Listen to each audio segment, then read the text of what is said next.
Level grinding addict dominates the dungeon. Episode 1. The level grinding addict decides his future dream. I like leveling up. I really like it. In games, especially RPGs, I love raising a character's level.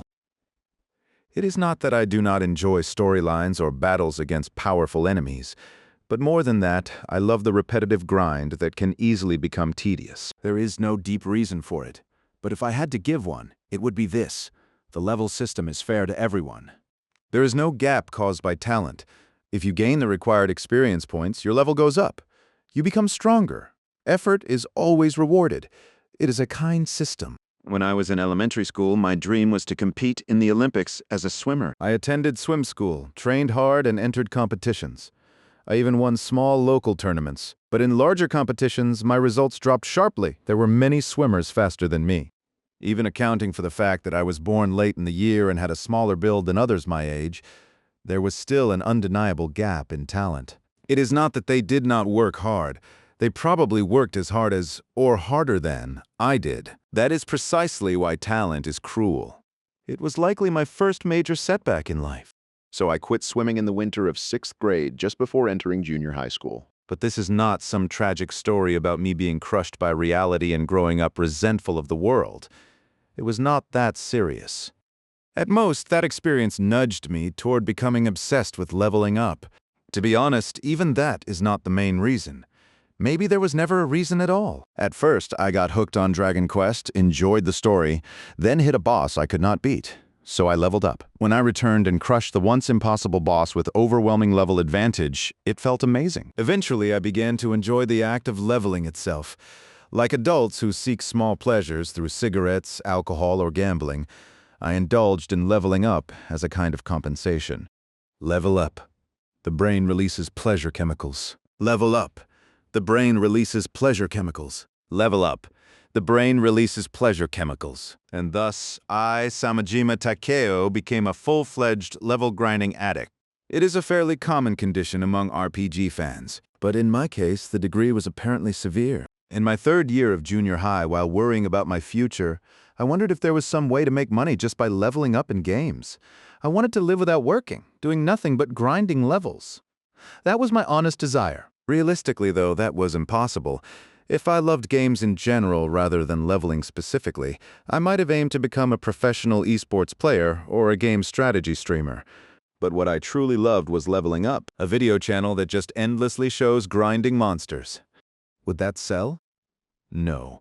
Even if it miraculously went viral, people would quickly get bored. There was no way to make a living from that. So that meant I would end up getting a job at some company I did not want to join, doing work I did not want to do, enduring power harassment from my boss, working like a slave for low wages like countless corporate drones. No, no, no! I refuse! In the winter of my 3rd year of junior high, when I was feeling despair about life, a turning point arrived, and it happened worldwide. Excuse us for interrupting this program. The evening variety show switched to breaking news. Behind the serious-looking announcer, staff members were rushing around. At first, it was reported as multiple sinkhole accidents occurring simultaneously across Tokyo. Roads, parks, train stations collapsing. Strange, but not unprecedented. However, within minutes, more reports poured in. It was not just Tokyo. It was happening across Japan, across the world. This was clearly no ordinary accident. Was it global terrorism? The first answers did not come from television. They came from social media. Some people had fallen into the holes before police could seal them off. A portion of them climbed back out and began uploading photos and videos. What they showed was shocking. Vast underground caves and ruins. Near the entrance stood a black obelisk and a glowing magic circle.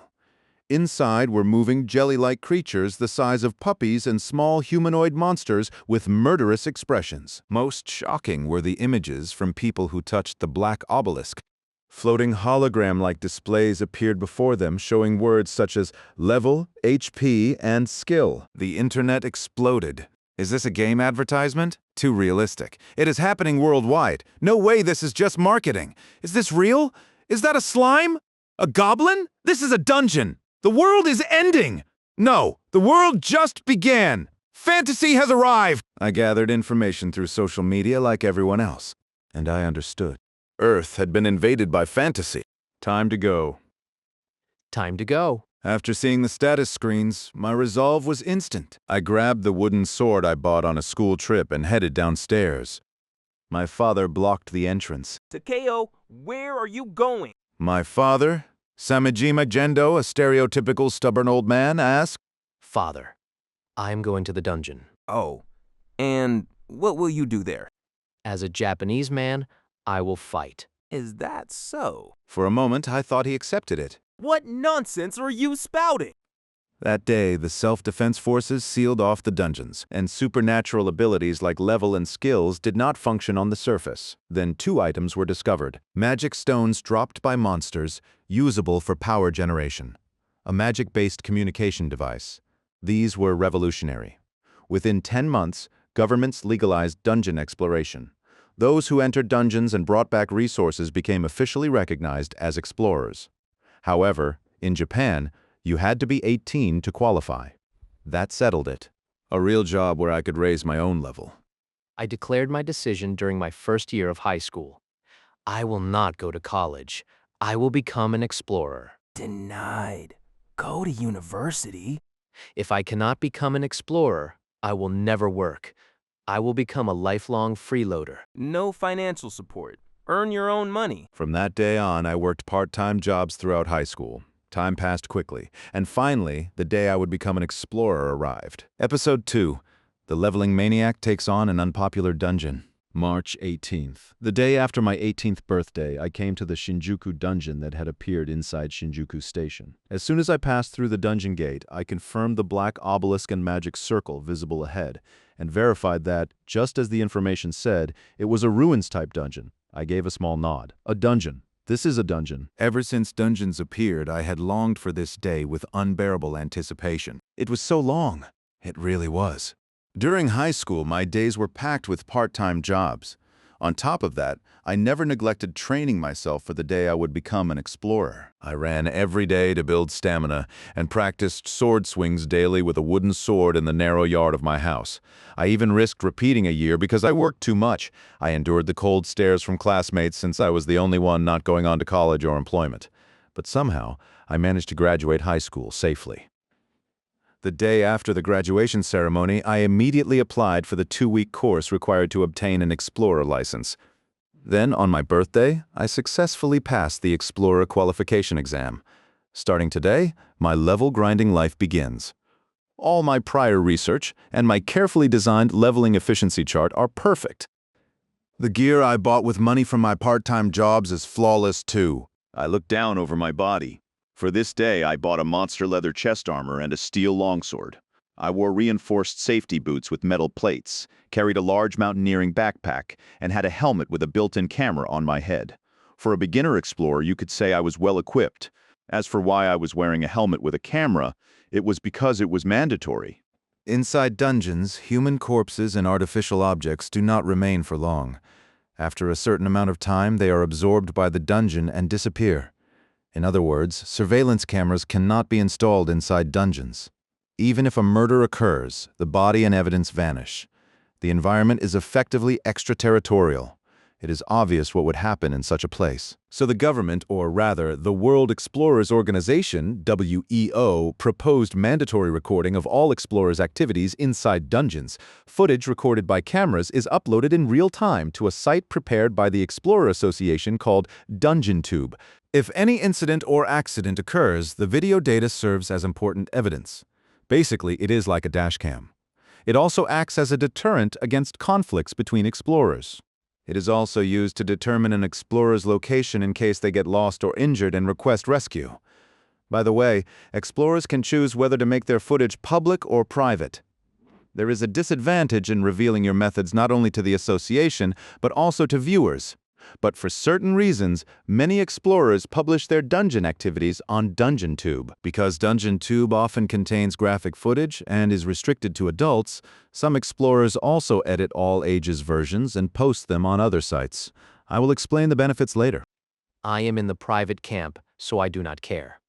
Time to go. In high spirits, I proceeded into the first floor of the Shinjuku dungeon. The first floor was a stone-structured ruin-type layout. Square holes were spaced evenly along the walls, each holding dungeon-constructed candles that burned without extinguishing over time.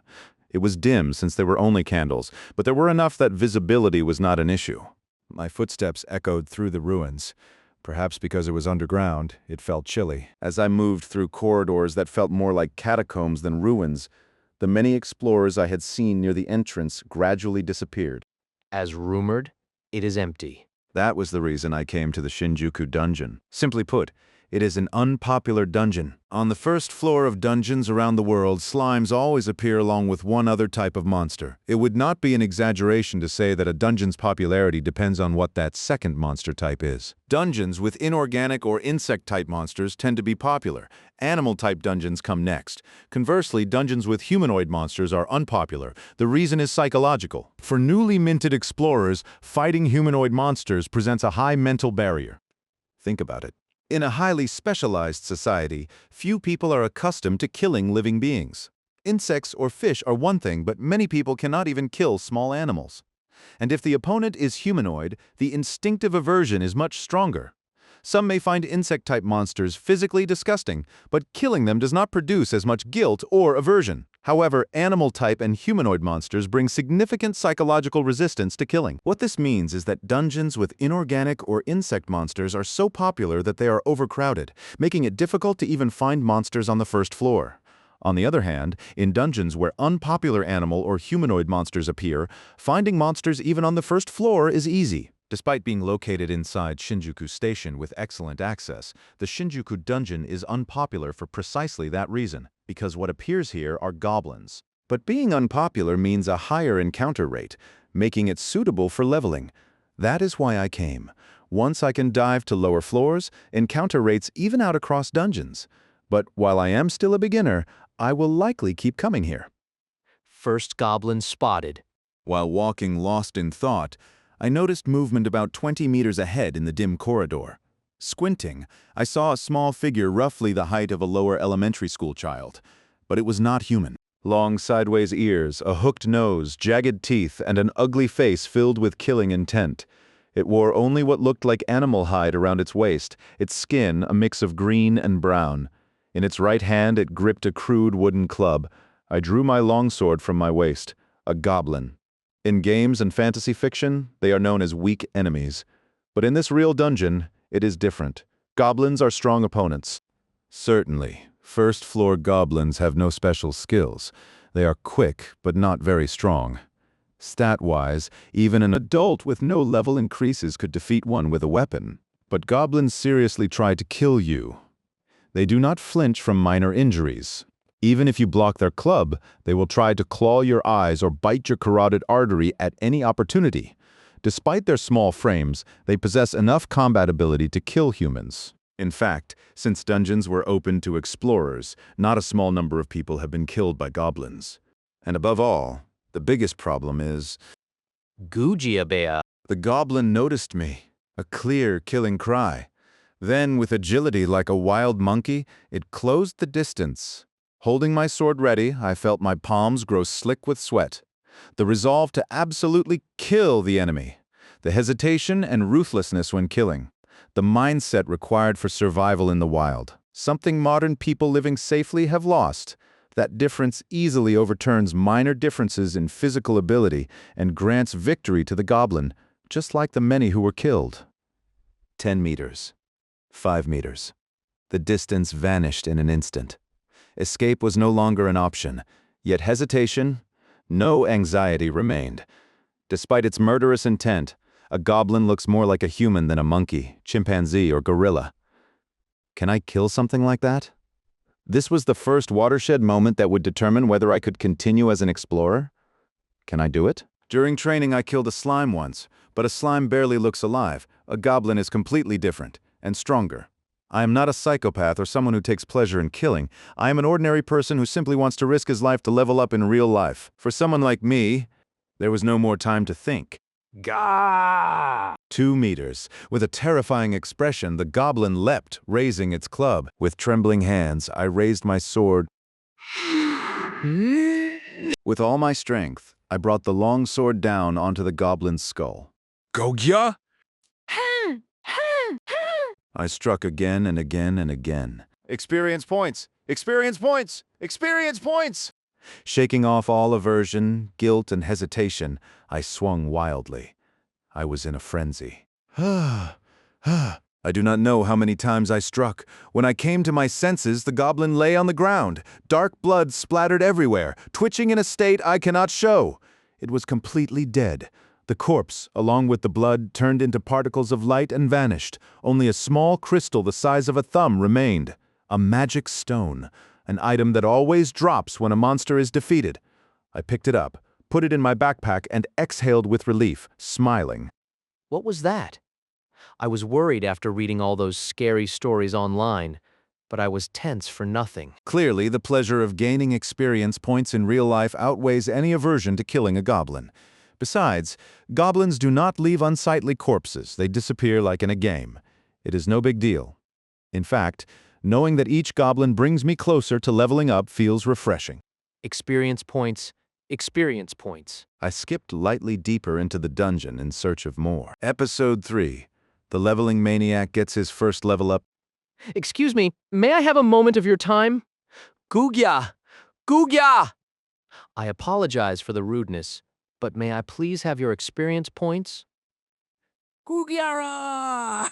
Shut up! Hand over your experience points already! Aura! Aura! Aura! Experience points! Aura! An hour after arriving at the Shinjuku dungeon, I was progressing smoothly, defeating monsters along the way. In that 1 hour, I had defeated 3 goblins and 2 slimes, and just now I successfully added 1 more goblin to the tally. That makes 6 monsters in total in 1 hour. If this were a game, the efficiency would be laughably bad. In an RPG, you could easily defeat over 100 early game mobs in an hour. But this is reality. Fighting drains stamina. Even defeating a single goblin at ultra-low level takes time. And unlike in games, you cannot just run in circles and encounter a monster every few seconds. Even in the unpopular Shinjuku dungeon, you still have to walk around quite a bit to find monsters. In crowded dungeons, apparently, it is not uncommon to wander for over an hour without defeating even 1 slime. In any case, compared to the average beginner explorer, I was off to a very solid start. And then, after defeating my 6th monster of the day, a goblin, and reaching down to pick up the dropped magic stone, it happened. Oh? Ah? Suddenly, power welled up from deep within my body. The fatigue that had been creeping in vanished. I felt energy surge through me. It is here. This is it. Then, as if confirming my intuition, a mechanical female voice echoed only inside my mind, delivering the information. Level has increased. In that instant, almost like a conditioned reflex, or rather, far more intense than that usual sensation. Ninkiboki! It felt like my brain had broken, like brain juice was overflowing and would not stop. I arched backward on the spot, convulsing violently. I absorbed the pleasure flooding from the chemicals surging through my body. This is what leveling up in real life feels like. Naturally, it does not even compare to leveling up in a game. It is going to drive me insane. For a while, I basked in the afterglow. My eyes rolled back, drool hanging from my mouth, trembling uncontrollably. Eek. Huh? Hearing someone's voice nearby, I snapped back to my senses. At the corner of a nearby corridor stood an unfamiliar male explorer. Floating silently near him was a drone camera. It was a drone developed about a year ago by combining levitation technology discovered in magic items from dungeons with existing scientific technology. It is now rapidly spreading. Since it can film the explorer without occupying their hands, it is popular among dungeon content creators who publish their exploration footage. Unfortunately, it is so expensive that even the part-time job wages I devoted my youth to could not afford one. My eyes met those of the well-off-looking guy with the high-end drone. Eek! Eek! The moment our eyes met, he turned on his heel and ran away. Was I being watched? How embarrassing. He saw something indecent. Next time, I should be careful when others are nearby. No, forget it. Suppressing the pleasure of leveling up would be a waste. I will keep enjoying it to the fullest. Whew. Anyway, post-clarity mode. After the intense afterglow faded, I stored the goblin's magic stone in my backpack and moved on to something important. Status. As I muttered the word, a hologram-like display appeared in my field of vision. The familiar status screen. In this state, only I can see it. However, if I say status open or think it intentionally, others can see it too. The private version can be viewed even on the surface. But status open cannot be used outside a dungeon. It seems displaying status to others is dungeon limited. Anyway, let me show you my leveled up status. Name, Samejima Takeo level. 1 experience to next level, 95 HP. 25 Takeo, 18 strength, 13 durability, 12 intelligence, 6 mental, 12 agility, 11 dexterity, 10 STP, 5 SP, 1 skills, none titles, none now, a brief explanation of each stat. My level is now 1. Since you start at level 0 upon obtaining status, this confirms I leveled up. Strength is self-explanatory. Durability refers to bodily toughness.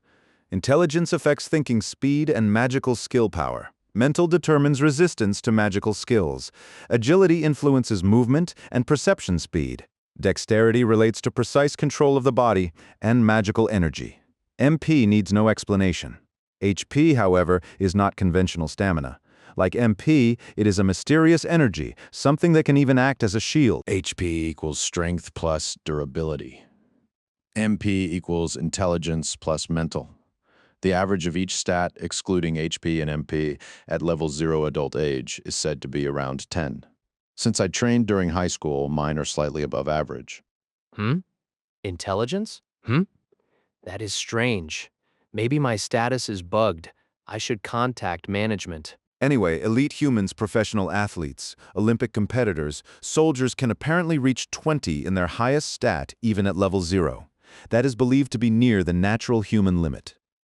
Next, STP stands for status points. Stats do not increase automatically when leveling up. You must allocate STP to raise them, except HP and MP. SP stands for skill points. Available skills differ based on aptitude and experience. You use SP to acquire skills or raise skill level up to a maximum of 5. Unlike STP, which increases every 10 levels, SP is always just 1 point per level up. There is only one rare exception to leveling skills without SP. Therefore, you cannot obtain and max every skill. You must choose carefully. As for titles, that can wait. Unlike streamers who post on DungeonTube or YoTube, I probably will not earn any titles. More importantly, First, I should grab a skill. I tapped the Skills section. A new window appeared. Available skills. Available skills. Underwater breathing. Water resistance adjustment. Seeker of truth. Mighty strength. Swift feet. Endurance. Blunt weapon damage up. Sword type weapon damage up. Provoke well. This is about normal. Some talented people can get magic type skills at this stage, but they are rare. Mine are nothing special. Completely average. Though I did swim, practice with wooden swords, run, and train seriously, so perhaps I have slightly more options than average. Incidentally, there are no technical skills like swordsmanship or spearmanship. According to the popular site Modern Dungeon Strategy Wiki, trainable techniques do not manifest as skills. Skills are generally supernatural abilities, supportive abilities, or stat damage boosters. Meaning, learn technique yourself. Which skill should I take, though I have already decided? Episode 4. The leveling maniac allocates his status points. I acquired a skill and allocated my status points. Here is my status after using all points, along with the details of the skill I obtained. Name, Samejima Takeo level. 1 experience to next level. 95 HP. 27, 2 up. MP, 18/18 strength. 15, 2 up. Durability, 12 intelligence, 6 mental, 12 agility, 14, 3 up. Dexterity, 10 STP, 0 SP, 0 skills, sword type weapon damage up LV 1 titles, none. Sword type weapon damage up live 1. When attacking with swords, damage dealt to enemies is multiplied by 1.2. No effect with non-sword attacks. For the time being, I plan to allocate status points mainly to strength and agility, and occasionally to dexterity. The reason is simple: to make defeating goblins easier. Higher agility also increases movement speed. Since each dungeon floor is vast, shortening the time spent searching for monsters, that is, experience points, improves efficiency. As for dexterity, if its value strays too far from strength and agility, you risk becoming physically uncoordinated. There have been reported cases of people injuring themselves by applying too much force, or crashing into walls or tripping while running at high speed. It can actually be dangerous. As for my skill choice, I selected sword-type weapon damage up to increase goblin extermination speed. My immediate goal is to raise it to level 5 as soon as possible. Until then, I will steadily hunt goblins on the first floor. Current time. Just past 10 a.m. Plenty of time left. I can probably reach level 3 today. After finishing point allocation and skill acquisition, I resumed exploring. After obtaining sword-type weapon damage up, my combat time against goblins visibly decreased. The number of strikes required to defeat them dropped, and combat became more stable. With increased agility, encounter rates also seemed to rise. After leveling up again, it was clear that it was not just my imagination. With skill level 2 and increased strength, I could defeat goblins in about 3 hits. Slimes fell in a single strike. Combat and exploration efficiency steadily improved. Incidentally, slimes, being easier to defeat, were heavily hunted even in the Shinjuku dungeon. Their encounter rate was noticeably worse than goblins. Originally, slimes are supposed to spawn more frequently, but I was clearly encountering more goblins. Hello. Oh, hello. Hello. Guya? Gugyarurua. Okay, this will sting a little. I will take your experience now. Ha! Ha! Ha! Gugya! Along the way, I passed other explorers multiple times, exchanging cheerful greetings as I continued. The tension of my first battle felt distant now. I could defeat goblins with composure. Of course, it was never easy. Every fight was life or death. Each one serious. Every time, I swung my sword with full force. Ha! Ha! Ha! Gimochi! Leveling up in real life feels way too good. At this point, even defeating goblins without leveling up gave me a slight rush. Just spotting a goblin, swinging my sword, absorbing experience, my brain had built a reward circuit that released pleasure chemicals automatically. Eek? Ah, sorry.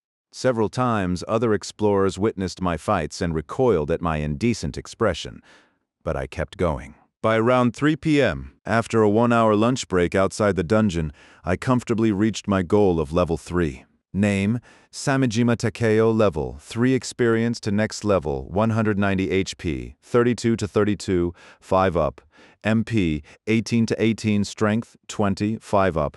Durability, 12 intelligence, 6 mental, 12 agility, 17, 3 up. Dexterity, 12, 2 up. STP, 0 SP, 0 skills. Sword-type weapon damage up LV3 titles. None sword-type weapon damage up LV3. When attacking with swords, damage dealt is multiplied by 1.6. No effect with non-sword attacks. After reaching level 3, I tested myself against a goblin once.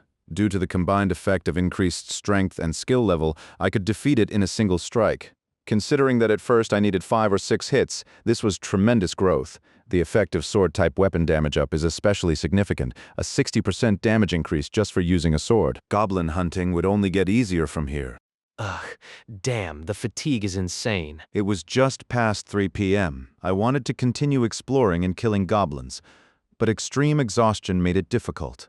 My HP was still full, so it seems physical stamina depletion does not reflect in HP. I had been moving constantly, and even if fights became easier, I was probably still tense. The fatigue hit all at once.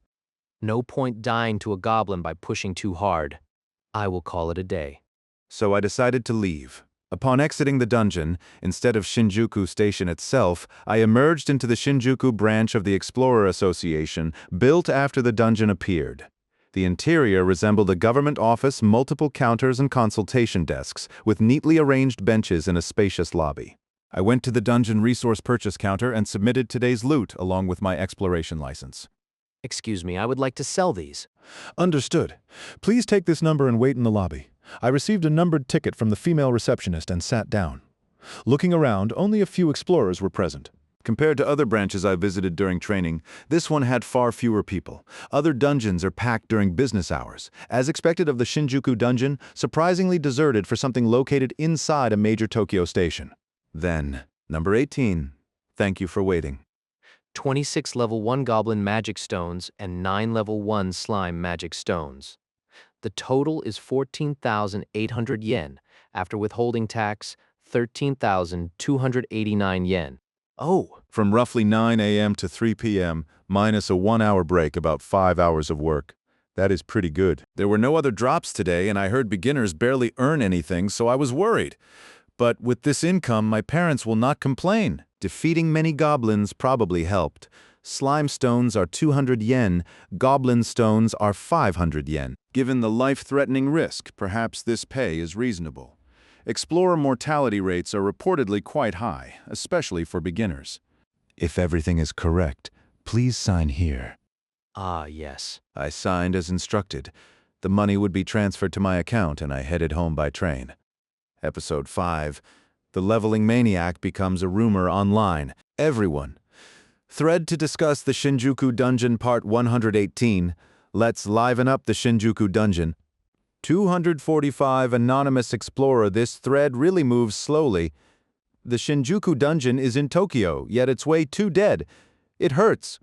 246 Anonymous Explorer. Well, goblins appear from the first floor, it's easy to get lost, and the lower floors are ruin type with lots of traps. Can't be helped. 24/7 Anonymous Explorer. On the flip side, since it's not crowded, you can explore comfortably even on the first floor. Well, if you can kill goblins, that is. 248 Anonymous Explorer. Honestly, you can't expect much. Experienced explorers who can casually kill goblins don't even come to Shinjuku Dungeon. They dive into more efficient dungeons. 249 Anonymous Explorer. Excuse me, I would like to ask the senior explorers something.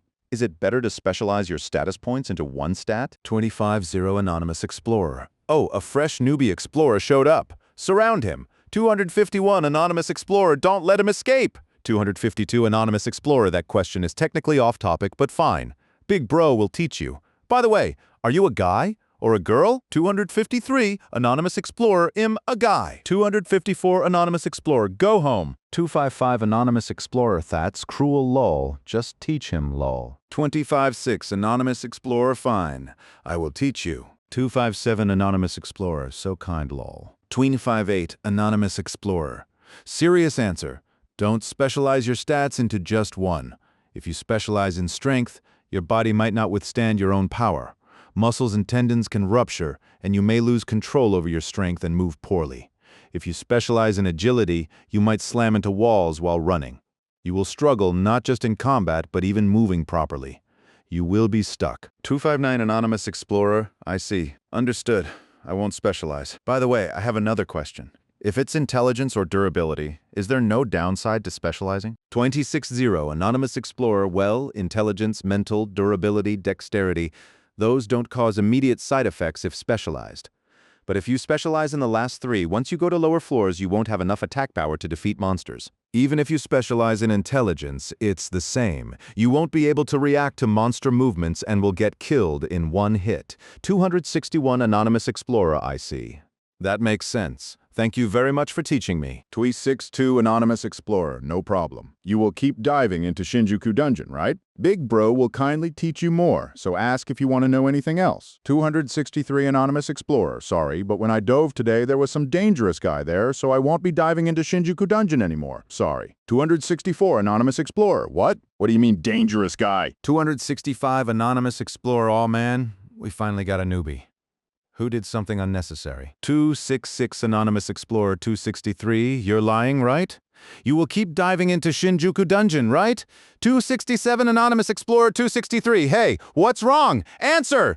268 Anonymous Explorer. 263, you're kidding! 269 Anonymous Explorer. He totally ran away, lol. 27-0 Anonymous Explorer. I feel like kindness was repaid with betrayal. 27-1 Anonymous Explorer. 270, don't worry, lol. 2072 Japan Explorer Association Shinjuku Branch Public Warning. Today, March 18th, we received a report of a suspicious individual in the Shinjuku Dungeon. So far, there have been no victims among explorers, but if you encounter this individual inside the dungeon, please exercise caution. For details, refer to the video at the link below. URL 273 Anonymous Explorer. Oh, rare for the association to issue a warning. 274 Anonymous Explorer just checked. The Shinjuku branch official ZX account also posted a warning. 275 Anonymous Explorer, not a monster or new trap, but a suspicious person? What did he do? 276 Anonymous Explorer, even though cameras will expose your face if you attack another explorer, idiots like this never disappear. 277 Anonymous Explorer, well, trash usually break cameras from blind spots before committing crimes. Or they use that rumored method going around lately. With some luck, they could get away with the perfect crime. Brain-dead fools would try it. Is this another case like that? 278 Anonymous Explorer, lol, wait, lol, you guys need to watch the video, lol. 279 Anonymous Explorer, why are you laughing? 280 Anonymous Explorer, if it's some disgusting video I don't want to watch. 281 Anonymous Explorer, www. 282 Anonymous Explorer, no, hez, just straight up insane, lol. 283 Anonymous Explorer, he kills a goblin and screams, Nigi Boji, 3! Lol. 284 Anonymous Explorer has 10 times more suspicious than I imagined. Lol, maybe this is the dangerous guy 263 was talking about? 285 Anonymous Explorer, it's a DanTube video? It's going super viral? Does anyone know this channel? 286 Anonymous Explorer, apparently the streamer used to be active on YouTube and became an explorer and started dungeon streaming. That might be why even his other videos get views despite being a newbie explorer. He encountered this lunatic while streaming on DanTube, and that's how it went viral. 287 Anonymous Explorer, wait. I checked, and it's not just this channel that's viral. Other explorers' channels are also blowing up. All of them show the same insane guy encountered in Shinjuku Dungeon, lol, URL. 288 Anonymous Explorer, 287. Thanks. Watch them. Yeah, it's the same guy, lol. 289 Anonymous Explorer, 287, super useful. Hez grinning like a madman while killing goblins and looking like Hez enjoying it, lol. His equipment looks beginner level, though. Who is he? Is he some real pleasure killer venting his urges on goblins? 290 Anonymous Explorer, 289, no idea. I searched but couldn't find his own channel on DanTube. Maybe Hez private. 291 Anonymous Explorer. The way he smiles while chopping goblins to pieces is terrifying, lol. He has zero hesitation, lol. No wonder he got reported. 292 Anonymous Explorer, yeah, I laughed too, but if Hez actually insane, isn't that dangerous? He seems to operate on the first floor. Newbie explorers might become victims. 293 Anonymous Explorer, nah, probably fine. His twisted killing impulse seems directed only at goblins. Look at this video. URL. 294 Anonymous Explorer. www.whese exchanging cheerful greetings, lol. 295 Anonymous Explorer. If you only look at the part where he says hello, he seems like a normal good young man, lol. Right after that, he meets a goblin, splits its skull with a sword, and screams Gimoji Ini, lol. 296 Anonymous Explorer, Hez completely insane, lol. 297 Anonymous Explorer, Hez polite to other explorers, which makes it even more disturbing, lol. 298 Anonymous Explorer, anyway. Let's hope Hez not an actual pleasure killer. DanTube? Abbreviation of DungeonTube, an adults-only video streaming site provided by the Explorer Association. Zex, a social networking app, pronounced Zex. It was formerly called Tayuater, but after the world's richest man, Aaron Dusk, acquired the company, it was renamed. The app icon was changed to white letters ZX on a black background. However, many users still request the old sparrow silhouette icon back due to how overly edgy the new one feels.